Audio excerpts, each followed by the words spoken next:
இது 4ஆம் நாள் ஆஷாட நவராத்திரி ஞாயிற்றுக்கிழமை வழிபாடு. அம்மாவுக்கு என்ன ஸ்பெஷல் செஞ்சுருக்கோன்னு பார்க்கலாமா? அன்றைக்கி சாத்துக்குடி மாலை தான் கட்டியிருந்தேன்.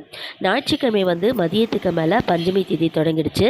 அதனால் நான் அம்மாவுக்கு பஞ்சாமிர்தம் அபிஷேகம் தான் செஞ்சுருந்தேன். நம்ம பஞ்சமி நாயகிக்கு பஞ்சாமிர்த அபிஷேகத்தோடு அதை செஞ்சுட்டு வாசலில் இருந்த மல்லிப்பூ சாத்திட்டு சாத்துக்குடி மாலை கட்டியிருந்தேன். அதையுமே சாத்திட்டு தானிய வகை ஏதாச்சும் நெய்வேத்தியமாக வைக்கலான்னு சொல்லிட்டு முக்கடலை தானியத்தை தான் அவிச்சு வச்சுருந்தேன். கிழங்கு வகைகளில் சேனைக்கிழங்கு அன்னைக்கு வாங்கி வச்சுட்டு தூப தீப ஆராதனையோட 4ஆம் நாள் வழிபாடு நல்லபடியாக செஞ்சு முடிச்சாச்சு.